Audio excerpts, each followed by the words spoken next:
Hello, welcome back. My name is Ari and today I am doing my April wrap-up.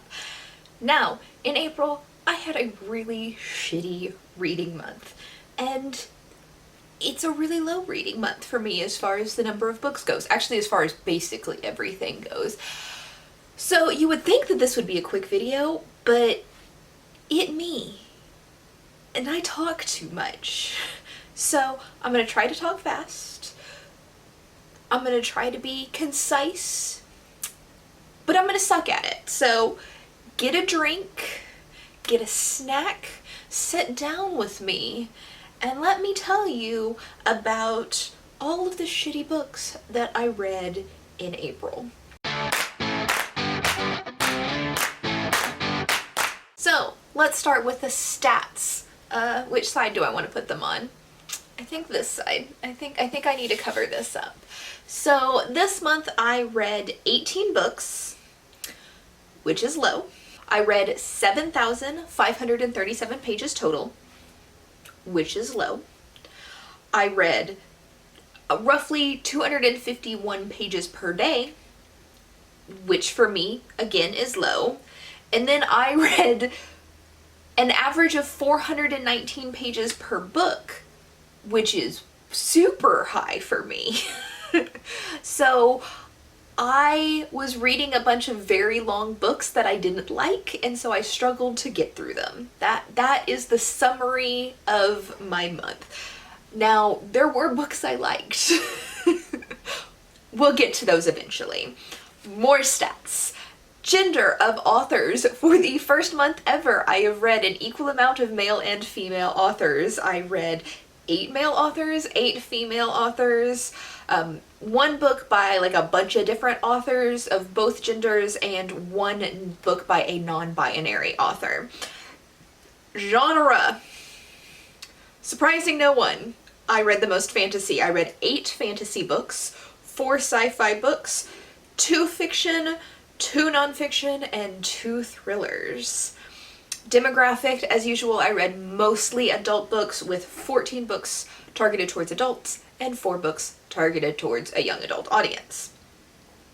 Format, mostly physical books. I did a great job of getting books off of my backlist TBR, like my physically owned backlist TBR this month, and I read 15 physical books and 3 ebooks. As far as like the ownership of the books, again, great job with the backlist. I read 12 books off of my backlist. I read 3 books out of book boxes, 2 ARCs, and 1 book from the library. Star rating. everybody's favorite part. I read 1 5-star, and that was a reread. I read 6 4-stars, so I had a handful of really decent books. I read 8 3-stars, 2 2-stars, and 1 1-star, but I also had 4 DNFs this month. That's a record high. That is a record. With those stats out of the way, let's go into the books I read, and this month I am going to do them in order of rating. So we're gonna start with the DNFs, and then the 1-stars, and then work our way up to the 5-stars. So it will progressively get better books as we go. Let's start out with the DNFs though first. The first 2 DNFs were The Lonely Hearts Hotel and Machine Hood. I talked about these in my mid-month wrap-up. That video is linked up here in the eye, and it's also down in the description box below. So if you want to hear more about these books or any of the other books that are in my mid-month wrap-up, which I will talk about throughout this, go check out that video. Gotta save on time here. The next book I DNF'd was a book called Oasis by Katja de Beckera. This book I DNF'd because it was so two-dimensional. The characters were just caricatures. Is so boring. I have no interest in reading this book, so it's going away. The other book that I DNF'd was We Used to Be Friends by Amy Spalding. This book, the premise, or like how the story is told, where one character you start at the beginning of senior year of high school and you go forward, and then the other character you start at the end of senior year of high school and go backwards. That was cool sounding, but in reality it was confusing as hell. And then this is a young adult contemporary romance, and boy, do I not care about young adult contemporary romances. So I'm sure this book is good for a lot of people. I am just not one of those people. Next up is my 1-star book, which was Women Don't Owe You Pretty. I did talk about this in my mid-month wrap-up. For my 2-star books, again, both of these I talked about in my mid-month wrap-up, which just goes to show that I started the beginning of this month reading a bunch of really shitty books, and it kind of set a mood for the whole month. The better books come towards the end of the month. Anyway, the two, in case you want to check them out in my mid-month wrap-up, are Blackfish City and The Girl You Left Behind. Next section is 3 stars, and for the 3-star books covered in my mid-month wrap-up, I read The First King of Shannara, The Sword of Shannara, and The Obsidian Tower. The next book I read was Rosewater by Tade Thompson. This came in a book box. It's my Aphronomenon book box, and this one was a little bit confusing because the theme of the book box was supposed to be dark academia, and this is alien invasion sci-fi. There's nothing dark academia about it at all, so that was confusing, but fortunately I like sci-fi books. And this sci-fi book takes place in Nigeria, which is a very like unique and different setting for sci-fi. Usually those take place in like America or England, and that's boring. Let's travel to Nigeria. The summary of this is basically follows a guy who can read minds. He's got like these psychic abilities, and the psychic abilities seem to have appeared with the appearance of some aliens. He also lives in a city called Rosewater that is a donut-shaped city around a dome that is created by these invading aliens. And you kind of have, it's only one perspective, but it's 2 stories within that one perspective. You have the story of Karo, the psychic main character. I guess psychic's not the right word. The mind reading main character. You have his story, and just like the events of his life, plus you also have the story of the aliens, and then you find out how those are interconnected later. The reason I gave this 3 stars and not higher is because of how the story is told. The timeline is non-linear at all, like not even remotely linear. The timeline, like every chapter just jumps all over the place within like a good 20-year period. And I personally do not like stories like that. I can like a story like that, I just don't like the way that the story is told. So it has to be like above and beyond a great story, and even if it is a great story, it still isn't as good as I would want it to be because of that way the story is told. It's very hard for me to get into a story told that way. So as far as rep, BIPOC rep, because it takes place in Nigeria. Own Voices rep 4, because the author is Nigerian. I can't think of any other rep, but it's been a minute since I've read this, so I could just be forgetting something. So that's it. Oh, trigger warnings. There's a lot of like violence in this book. So yeah, violence, maybe there's a little bit of body horror. There's some gross things that happen, so violence and body horror would be trigger warnings for this one. Next up is a book called Burning Midnight by Will McIntosh, and interestingly enough, this is also alien invasion sci-fi. I don't even like alien invasion sci-fi, and then I read 2 books back to back that I didn't know going into either one of them were alien invasion sci-fi.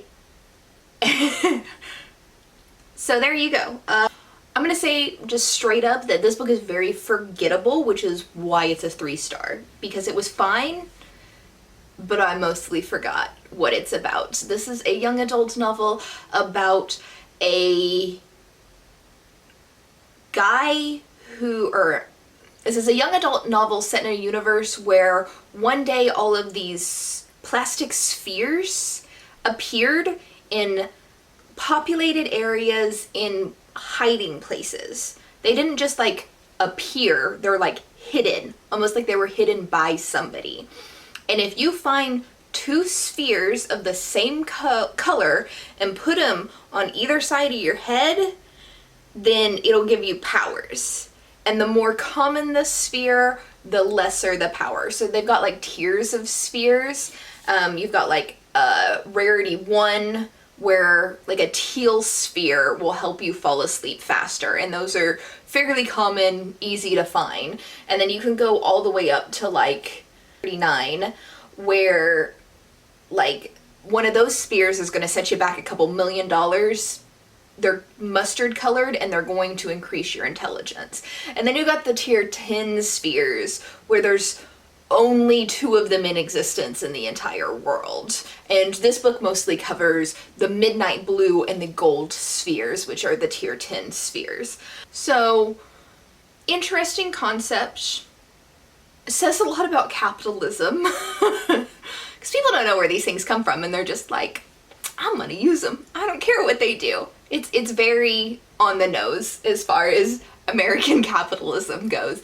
But like I said, this book is forgettable. It's also young adults, and some of the things that happen in this book are completely fucking ridiculous if you were an adult human being. Because you're like, this doesn't make any sense for a 16-year-old to do. Like, where are their parents? That's my complaint with like 90% of young adult books is, where are their parents? What are their parents doing? Watch your own damn kids. Get off my lawn.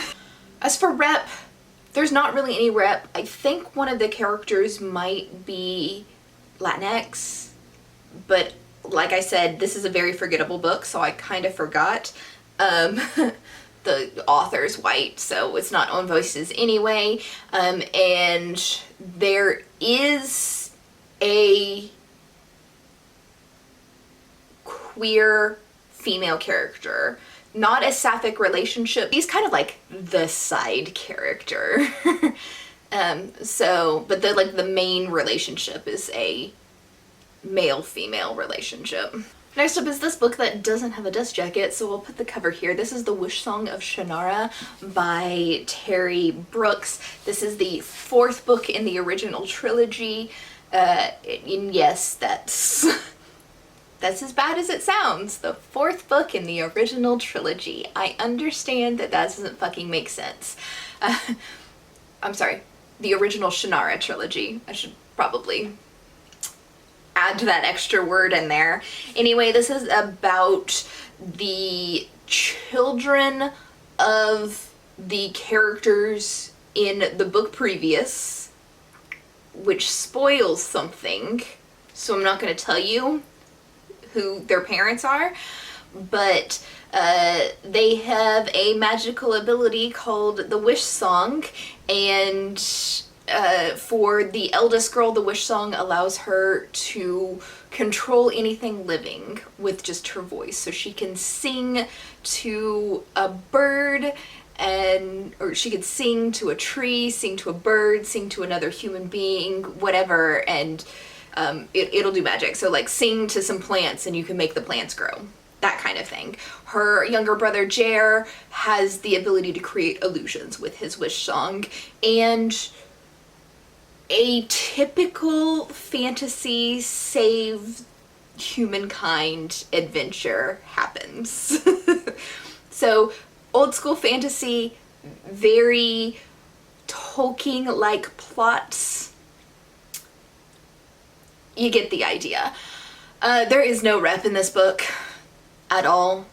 And there's no, I mean, there's trigger warnings for like generic fantasy stuff. So you're gonna have like violence and death. So there you go. As far as like my feelings about it, it's a 3-star. It was fine. It wasn't my favorite, but I didn't hate it. Next up, I read I Have No Secrets by Penny Jolson, and this one's interesting. This is a young adult thriller, and it follows a girl who has very severe cerebral palsy, and she is a paraplegic. She has no control over any aspect of her body. She can't even like blink to answer yes or no. She can swallow and she can breathe, and that's pretty much the extent of her mobility. So she is a foster child in a home filled with a bunch of other foster children, and her caregiver, who is like a paid employee who kind of stays with her and lives with the family, her boyfriend is a murderer. He tells our main character, Gemma, all of his secrets about murdering, because who's she gonna tell? She can't talk. She can't communicate in any way. So he just tells her his secrets, and she gets the option to trial some technology that is going to help her communicate through like breathing through her nose. It's called like a snort something, and she'll have a screen in front of her because she can read, she's intelligent. She has a screen in front of her, and she can use the snort thing to like stop on like a yes or a no or a letter to like spell out and type things that way. So she gets the ability to use this, and she has to, or her fear is that this guy is going to murder her before she could tell the police about all of the evil, murderous things that he's done. So that's the premise. In execution, like, the book is exactly what you think it is. Like, I have told you everything about the book in that description. And it's not supposed to be spoilers, but there's nothing extra added to that book.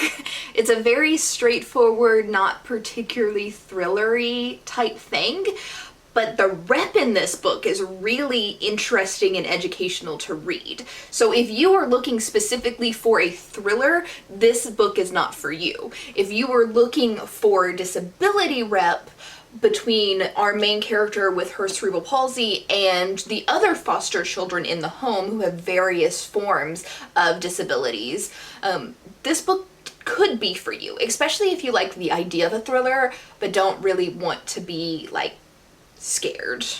So there you go. I like the disability rep. I hated the thriller part. So it landed right at a 3-star for me. It's also, the writing is very simplistic and childish. So, but it is for young adults. So just so you're aware of that aspect of it, it is going to be a very simplistic writing style. As for if the rep is correct or not, I don't know. I do not know anybody with cerebral palsy, so I can't speak to that at all. And but the author has been working with disabled persons since she was a young teenager. So that's her, like, she's made her career as a support person. So, I don't know. Read Own Voices reviews of this, I guess.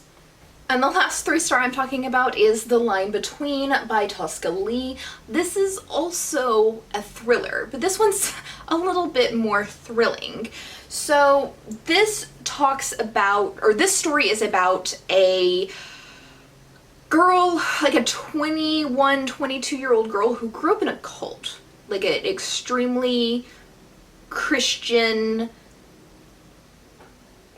you can't do anything, like no computers, only eating natural foods that you grow yourself, and they're all vegan kind of cult. And at the beginning of the book, she is being kicked out of the cult. I'm not going to tell you why, because that's a spoiler.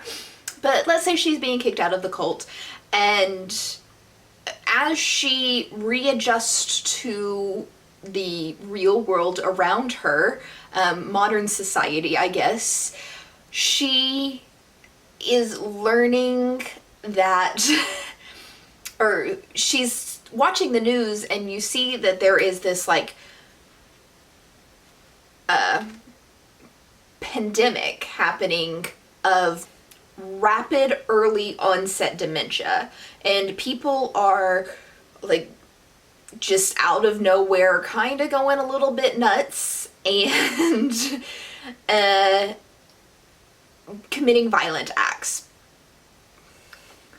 So she somehow gets a case of samples from her sister who stayed in the cult when she got kicked out, and has to take this case of samples from Nebraska to Colorado, because these samples are going to help create a vaccine for this dementia.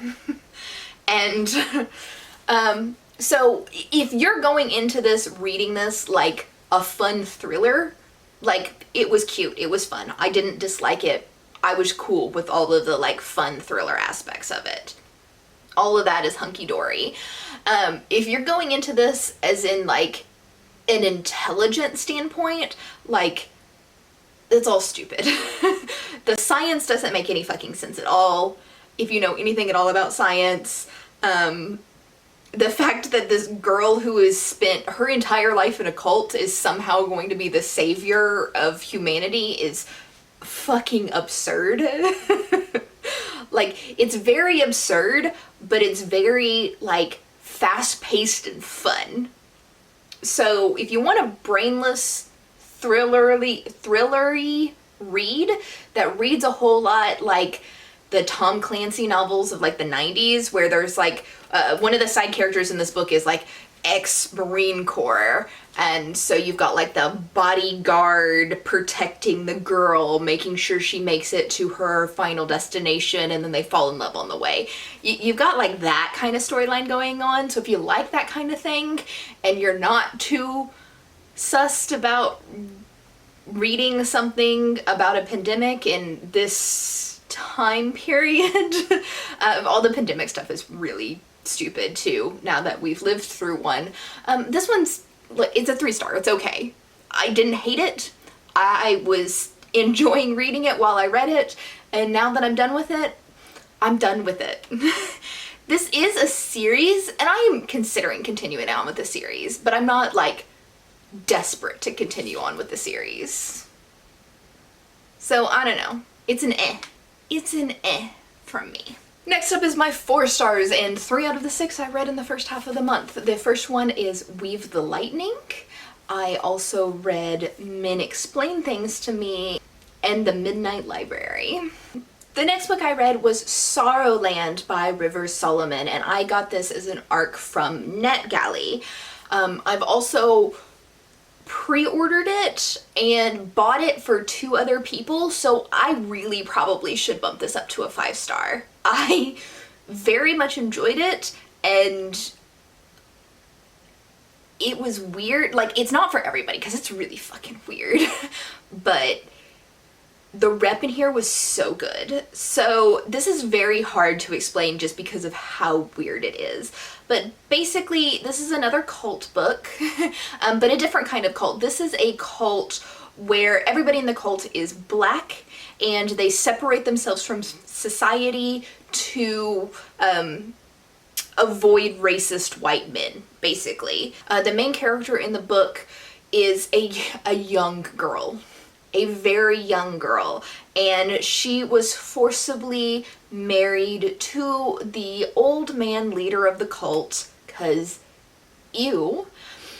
And that's what cults do. And she is impregnated, and she is about to give birth, and she escapes. She is kind of wanted to escape from this cult since she was very young, but was not able to before then because she is kind of restrained when she sleeps. Anyway, she escapes into the woods, has her children in the woods, and proceeds to raise them throughout the rest of the book while living in the woods. Which sounds really weird, and it is really weird. She also, something happened to her living in the cult, and what happened I'm not going to like go into detail about because it's a spoiler, but she is changed, like her physiology is changed. And she is able to survive in the woods where normal people probably wouldn't be able to, because of these changes that have happened to her in the cult. And she like sees things and hears voices as well. And the reality of that is you're not so sure, like if she's actually seeing things or if she's hallucinating things. So that is interesting. What is amazing about this book is the rep. There is so much fantastic rep in this book. The main character doesn't have any use for gender. She raises her children to be children, not girls or boys, just children, and they can decide what their own gender is once they're old enough to make that decision, or they can remain genderless. She considers herself both male and female, but she does use she pronouns, so I'm not like her, she, or she, her pronouns, so I'm not like misgendering her when I keep calling her her. She does use those pronouns, but a lot of times she considers herself a man. There are trans characters in here. There are hermaphrodite characters in this book, and it's a wonderful like story of scientific things, because that's a huge argument. Like, people can be whatever fucking gender they want. It doesn't harm anybody. Who the fuck cares? Like, really, who the fuck cares? But there aren't just people who are strictly male or female. There are medical, like, genders in between male and female. So that argument's bullshit, and this book shows that. So it's really interesting. It's really weird. It's very, very hard to describe because it's so fucking weird. But I very, very much enjoyed it. So if you are interested in conversations about racism against both Black persons and indigenous people of the US, then that's covered a whole lot in this book. And also, if you are interested in like non-binary genders, that is discussed throughout the book, and both of them are just so fantastically done. Like, I love River Solomon, and I went out and bought more of their books because of how much I've enjoyed the 2 books by them that I've read so far, and the discussions on gender throughout it. It's very educational to me in a fun, weird fantasy setting. As far as triggers, there are a lot of triggers in this book. Sexual assault of children, racism, transphobia, homophobia, violence, death, a lot of body horror, a lot of body horror, a lot of body horror. Like, if you're squeamish at all about human bodies doing weird things, this probably isn't for you. But yeah, I enjoyed it. It's a 4-star for now, but I think I might end up bumping it up to a 5-star. I think maybe a reread. I pre-ordered it. It should show up tomorrow, but I may reread this pretty soon, and I may just bump it up to a 5-star anyway. Next up, I read Worlds Seen in Passing, which is 10 years of Tor.com short fiction, edited by Irene Gallo. Now, this is 40 short stories that were published on Tor.com between 2008 and 2018. All of these are still available for free to read on Tor.com, but this is a bind-up that was like a 10-year anniversary edition. I got this in a science fiction book box. And I basically, over the course of the month, like, would read 1 or 2 stories every day. Just a little short fiction. I love short stories, and if you are interested in, like, maybe getting more into sci-fi and you want to find some new sci-fi authors, this or something like this is a really good way to do that, because you can kind of like get a taste for their writing and then look up the author and then find books by the author. My feelings on this are, I enjoyed most of the stories. I think there was one story in this entire thing that I was just like, this isn't for me. But all the other ones I enjoyed, but then I only gave 4 of them would have been like the equivalent of 5 stars. So I thought this was a 4-star, not quite a 5-star, because 4 out of 40 is not enough to give the whole book a 5-star for. My favorite story in here is a book called, or is a short story called Brimstone and Marmalade, or Marmalade. I don't know how people want to pronounce that. I think I'd say marmalade, but that might be a little bit country. Anyway, I enjoyed this. If you like short stories, you want to get in or want to find some new authors, I think this is great for something like that. If you don't like short stories, or you have no desire to find new science fiction authors, this probably isn't for you.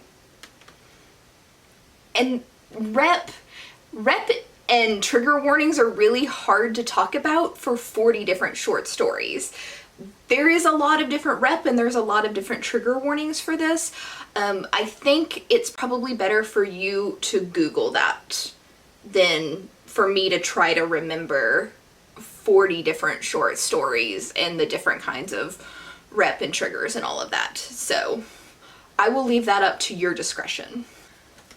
And my last 4-star book is Empire of Storm, which is book 5?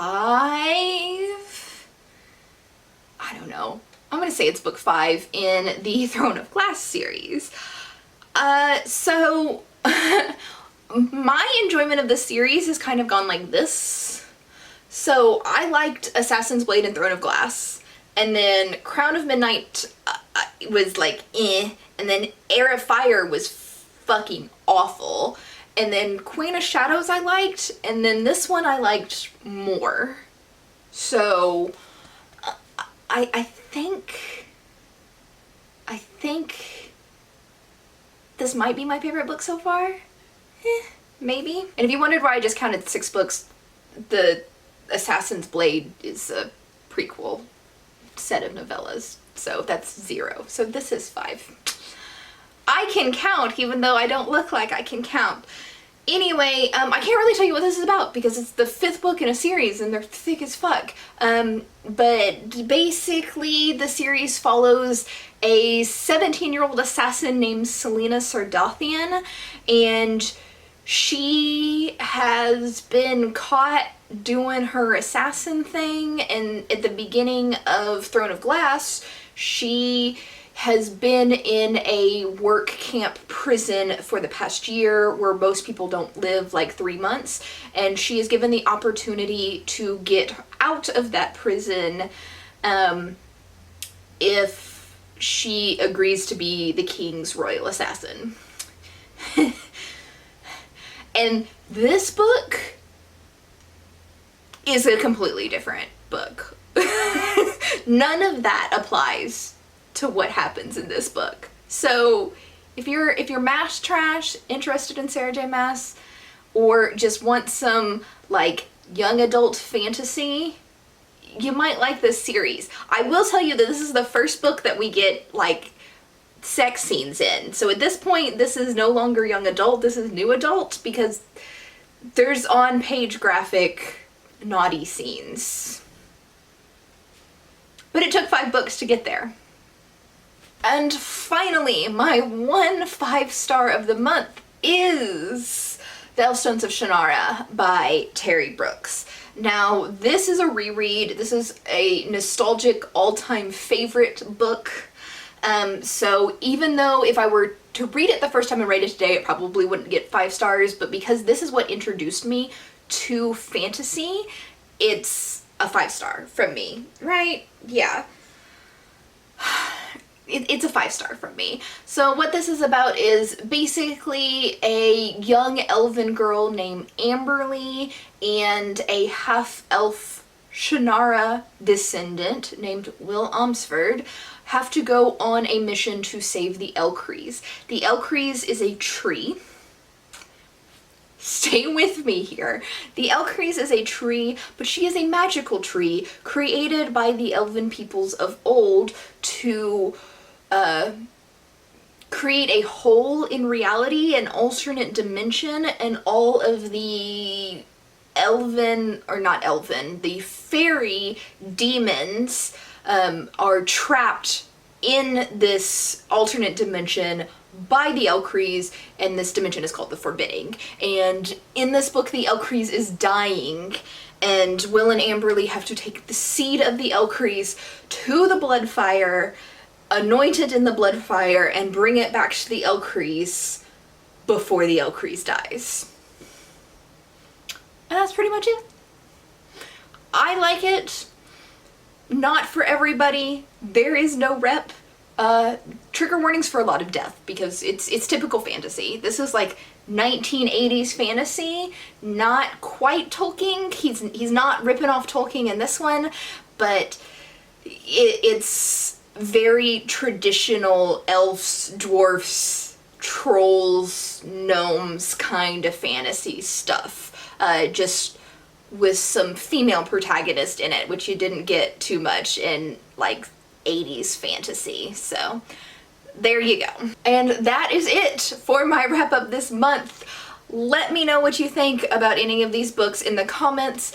Did you agree with me? Did you disagree with me? Did you add anything to your TBR or take anything off of your TBR based on what I told you in this video? I would love to know, and I would love to chat with you. So comments. I'll see you down there. Also, if you enjoy my content, you want to come back and hang out with me some more, hit subscribe. We can be buddies. I like being buddies with you. And I will catch you in the next video.